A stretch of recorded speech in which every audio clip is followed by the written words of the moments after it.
and women wear jewelry, including bracelets, necklaces, and earrings made from beads, shells, and silver. Float number 1 features the intricate beadworks of the Kalinga people. Beadworks worn as a headdress, necklace, earrings, and bracelets are herein portrayed by the magnificent colors of roses, different sizes of chrysanthemums, agapanthus, hydrangea, Fuji lilies, everlasting, statice, anthurium orchids, radismums, ferns, palmera, and montera ivies. And float number 1 also features the intricate body art of tattoos. Kalinga tattoo for men celebrates and commemorates their victories in life. Known to be a warrior tribe for centuries, Kalingas have been known to defend and fight for the community. As a sign for their bravery, the Kalinga warriors would acquire special markings with patterns to showcase the number of wars and even the skill level displayed in battle. The tattoo on each warrior is rightfully earned and makes each warrior unique. The Kalinga women were known to be topless in olden times. Instead of the bado or blouse worn on top of their skirts or tapis, the women were adorned with tattoos as a sign of strength and beauty. Kalinga parents would often bring their girls at the early age of 13 years old to the mambabato to get their beautiful tattoo. Wang-on, now proclaimed a Gawad Manlilikha ng Bayan awardee, is from Kalinga in a town called Buscalan. Float number 1 now embodies the 3 elements of air, land, and water. Air by the beadworks made of flowers on air. Land by the natural plant life and beautiful flowers. And water in the historic Burnham Lake. And today, ladies and gentlemen, is Kalinga Day.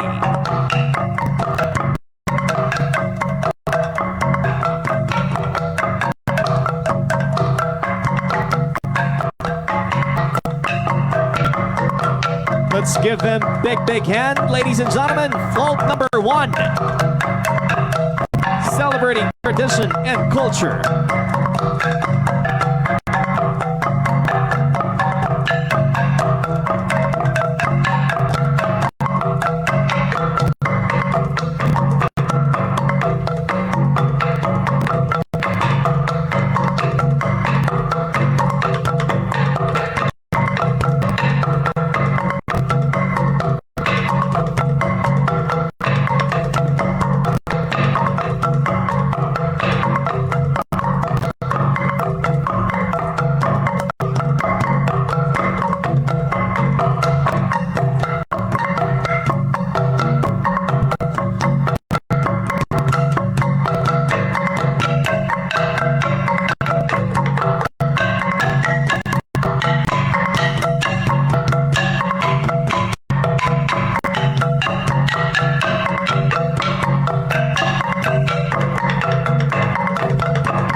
Natural landscapes and rich cultural heritage, making it a popular destination for tourists.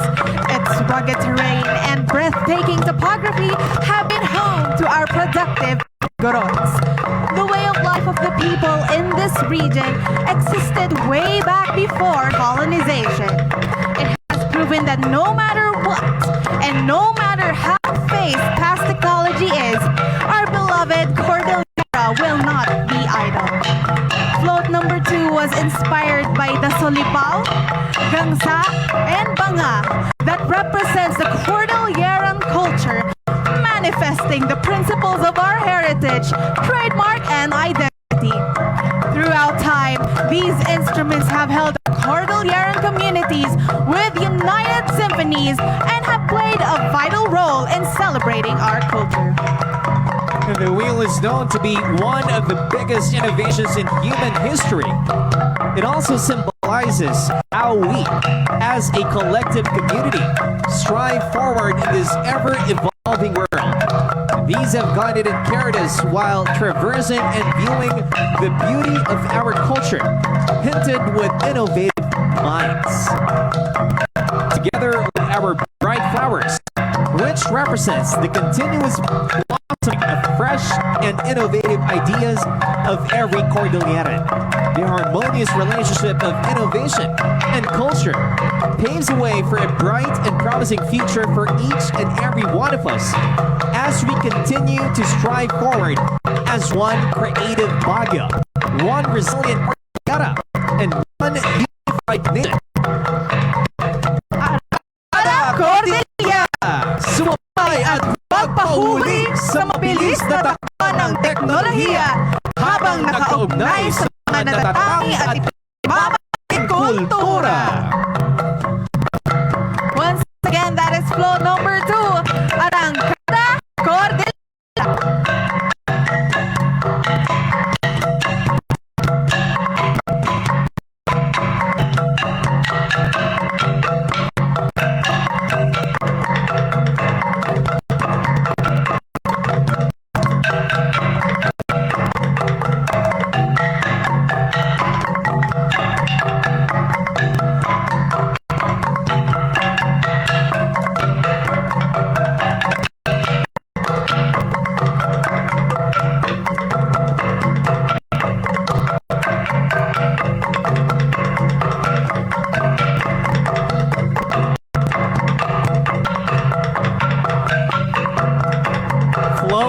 Number 3, the flower of life. Lotus flower, symbols of strength, resilience, and rebirth. This flower is also known as the flower of life, associated with the cycle of life, death, and rebirth. Similarly, Cordilleran traditions undergo the same cycle of a so-called life. Our traditions have been born and celebrated, but now are gradually fading and fearing in existence. But even so, comparable to this tradition, represented by float number 3, where a custom is born in the lush forests, plateaus, and valleys of the Cordillera mountain ranges, all single men and women are gathered before a wedding at the house of the soon-to-be groom to pound rice using pestles, mortar, and winnowing tools. The alang or agamang is a rice that showcases the bayanihan spirit of the Cordillera, helping, loving, and giving to one another, values that are indeed definitely to be reckoned with. It is amazing to look back at these custom traditions that bring out the beauty of the heart of the Cordilleran people. Through the tradition of pounding rice before a wedding, it no longer remains, but the Cordillera values endure forever. Once again, ladies and gentlemen, flow number 3, the flower of life.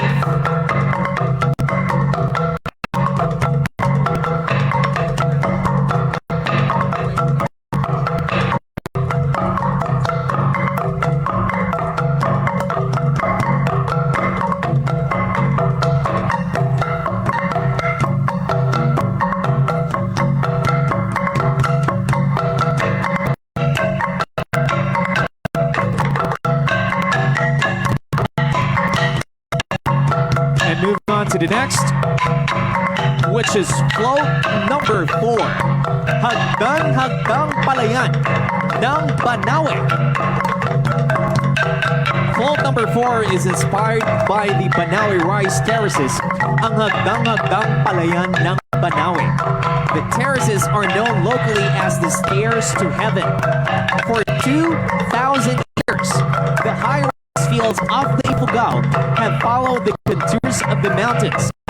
The fruit of knowledge handed down from one generation to the next, and the expression of sacred traditions and a delicate social balance have helped create a landscape of great beauty that expresses the harmony between humankind and the environment.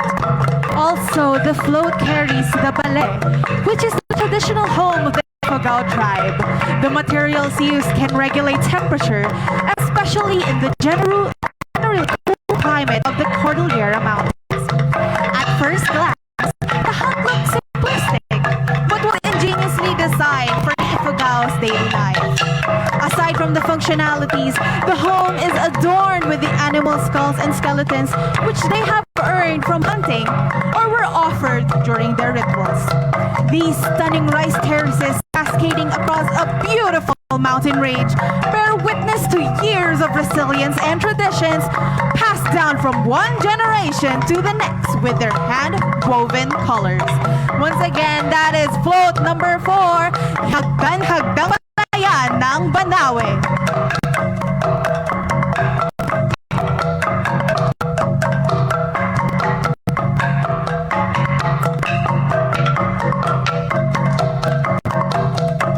So once again, we're acknowledging from BFFI, Mr. Mark Jefferson Nang. Thank you so much. And Ms. Helen Tibaldo also of PIA. Thank you so much, ma'am. And now everyone, let's redirect our attention to the other side of Burnham Lake for our second half of our float. So for float number 5, rice planting. Float number 5 goes into the heart of the mountain province. Nestled amidst the verdant valleys and towering mountain peaks lives a community that has thrived for centuries. The tribes, as they proudly refer to themselves, are renowned for their unwavering creativity and remarkable adaptability. They are the prime illustration to humans' ability to live harmoniously with nature, working with the land rather than against it. The people of Mountain Province have been building sophisticated system of terraces while farming red rice, known as chuchuros, on the mountainside, which requires a full year to mature before it can be harvested. Their farming practices are a witness to their love and respect for the environment. And their positive attitude extends beyond their agricultural practice. They possess rich cultural heritage with customs and traditions that have been passed down through generations.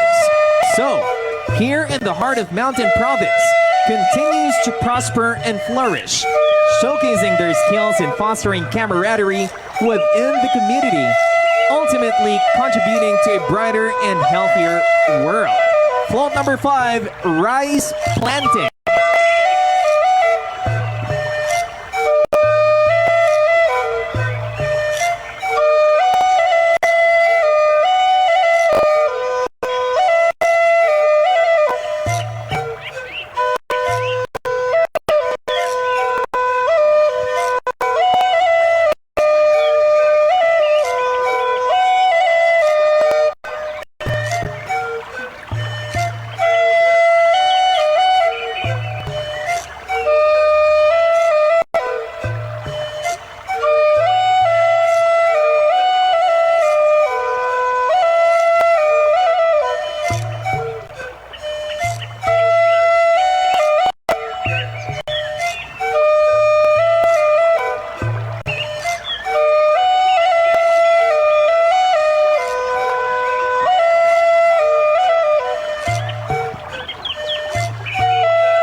Weaving. Float number 6 features the Igorot weaving, a traditional textile art with intricate designs. It is a reflection of the rich culture and beliefs of the Igorot people. The artwork is renowned for its distinct visual attributes and ornamental design utilized for ceremonial occasions. In addition to the ritual purposes, the materials are also used for clothes, blankets, bags, and other everyday objects. For the Igorots, weaving is a vital part of their culture and a means of subsistence for families in the area. It is a skill that is handed down through the generations and is a means of keeping their culture alive. So that's float number 6, Igorot weaving.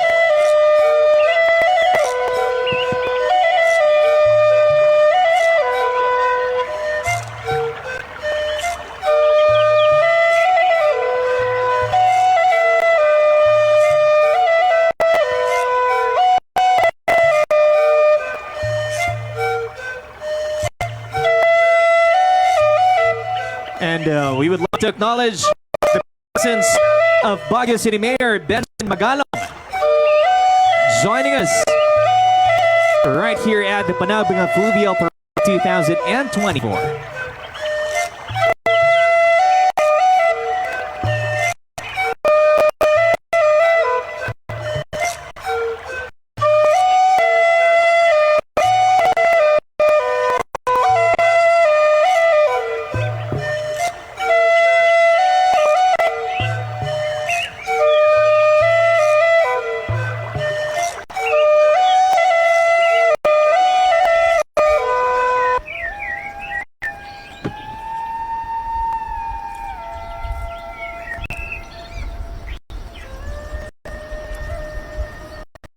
Float number 7, Kanyao as Thanksgiving.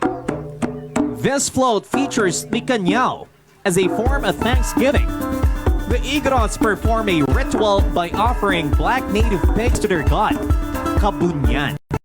It serves for marriages, healing, birth, harvest, and good progress. These indigenous mountain people believe in the existence of supernatural beings that they call anitos, with the use of prayers and material offerings. The people believe to win the favor of these spirits and gain tremendous prosperity. Kanyao as Thanksgiving, float number 7.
Number 8, welcome to Baguio City.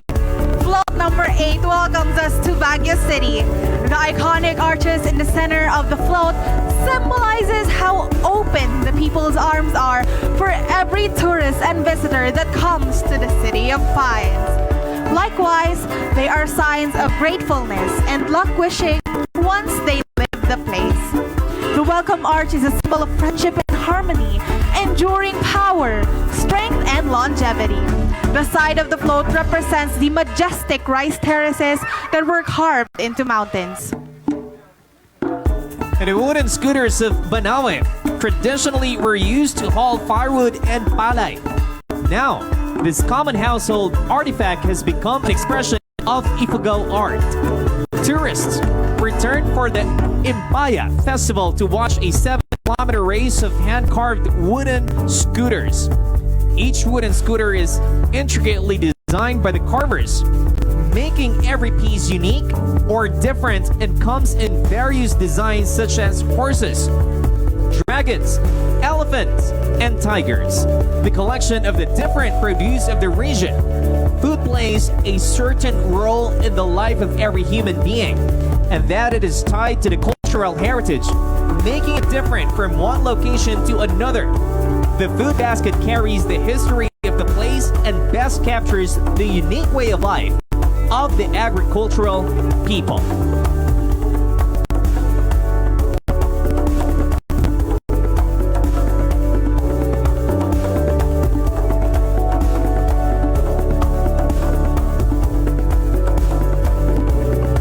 There we have it, ladies and gentlemen, our last entry for our competing floats.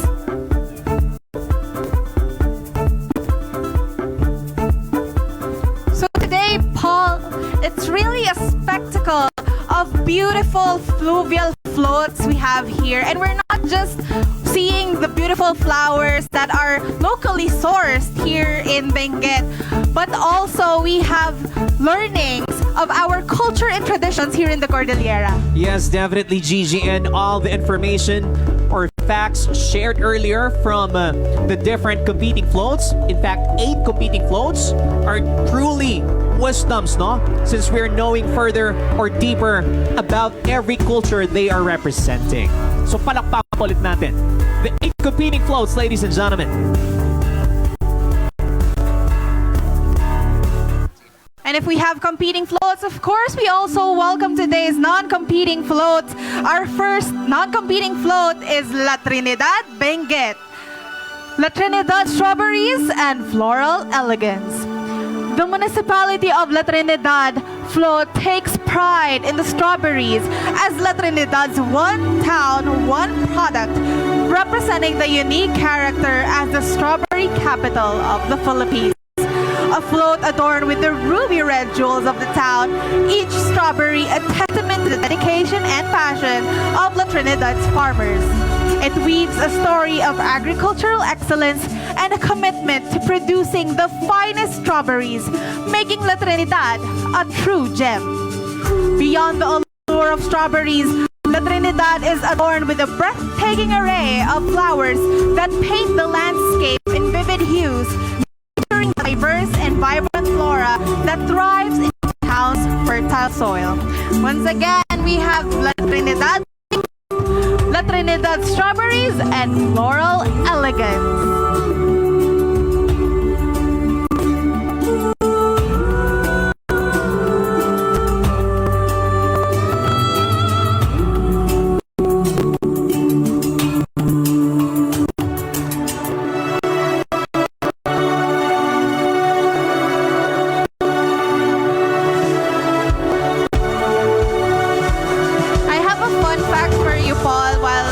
The La Trinidad float is traversing our Burnham Lake.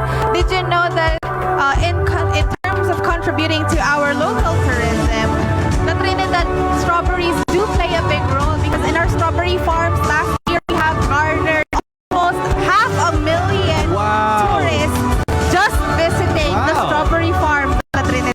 That's the farm alone, huh? Yes. We have a million visitors, so definitely I guess it could even get higher.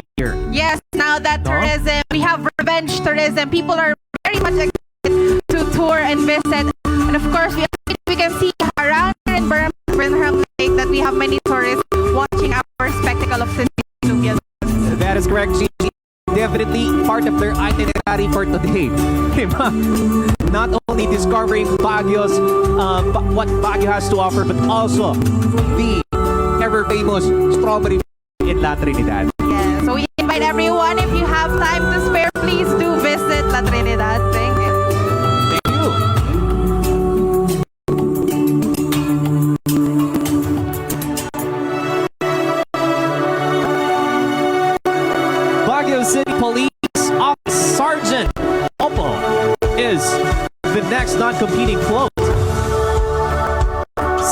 Topo is the first mascot conceptualized in the Police Region Office, Cordillera or Procor. In Baguio City Police Office, they take pride for having the first mascot in the entire PNP organization representing the Tourist Police Unit. The rank of Police Staff Sergeant was used as it is the most dominant rank seen in the field, and the word sergeant was the most common address in the field. And as to his name, Topo, it came from the first two letters of the words Tourist Police, that's T-O, Tourist Police, but the actual complete name of Sergeant Topo is Baguio City Tourist or Baguio City Tourist Police. So yon, T-O, Tourist Police. The Baguio City Tourist Police, so that's Sergeant Topo, the first two letters from Tourist Police. His badge number 91109 was based from Baguio City's Foundation Day. That is definitely September 1st of 1909.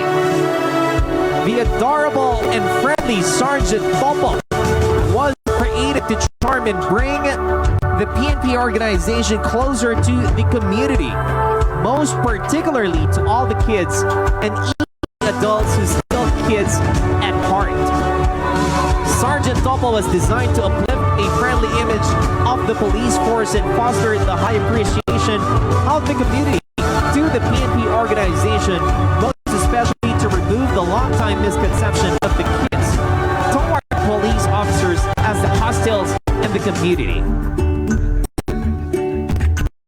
Sergeant Topo maintains his enthusiasm to the heart of the community as an environmental advocate, a city ordinances awareness guardian, a protector of the weak, and a friend to all. Besides, Sergeant Topo has been part in the conduct of police community relations related activities and initiatives. Further, on various occasions, Sergeant Topo has been attending several invitations from different schools inside and outside Baguio, providing joyful education to the learners, the barangays, and to the different partner agencies since its first public appearance up to the present. Ladies and gentlemen, Sergeant Topo. You might be wondering what he's doing with his hand to his chest. He's doing the mabuhay gesture. Mabuhay kayo, Sergeant Topo. Yes, Sergeant Topo. Baguio City Police Office. Our next non-competing float is Alpine Breeze Food House in Shamay House. Once again, that's Alpine Breeze Food House Incorporated or Shamay House.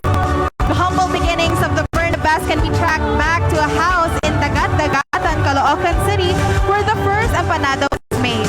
The family's matriarch, who they fondly called Lola Mama, owns the special empanada recipe which she would lovingly prepare during family gatherings. This gave birth to their teeth in Nurture, a venture that started in 2001 when a modus booth for empanada especial was established near the old Caloocan City Hall. A year later, another booth was opened at North Mall Caloocan LRT station. An unforeseen event emanated from the North Mall booth, which led to a brainstorming session by the family. They had to get another space to prevent competition from coming in. And as such, they needed a new product that will have no negative effect on empanada especial. And from this, the now famous Shamay House was born. In 2004, the very first Shamay House outlet was established in North Mall, Caloocan, RT station. Today, Shamay House has already captured the hearts of Filipinos from different walks of life, establishing the brand as one of the most popular Shamay brands in the country. That's Alpine Breeze Food House Incorporated, Shamay House. So that's the second and final non-competing floats. Once again, Shamay House on their 20th this year. And the final float the Swan Boat, Queen of the Lake. So in front of you is the Swan Boat of Burnham, Queen of the Lake. And for decades long, our very own iconic swan graces our serene lake with its simple yet majestic appeal as it perfectly floats and blends the landscape of our beloved park. Dressed here as Her Majesty, the Queen of the Lake, is wearing its crown of flowers and a royal ring emblem made of assorted flowers. Ladies and gentlemen, the Queen of the Lake. This is the actual swan boat used in the rescue efforts in Barangay Acoray and Barangay Abollo in Cagayan due to the flooding caused by Typhoon Ulysses. And I think you would agree with me when I say that when you speak of Burnham Park, the swan float is the first image that you would have in mind. Definitely, Gigi. And if we go back in time, you would really love to try the swan boats. Other than, of course, Burnham boats, diba? Around the lake. And this is really symbolic also, no, partner, since Typhoon Ulysses, sila ho pala yung pumunta doon. Yes, and they use this actual, it's not just for recreational purposes, but it was also used during rescue efforts in Cagayan. Once again, the swan boat, Queen of the Lake. Let us give them a big hand. Palakpak ulit natin, Burnham Park.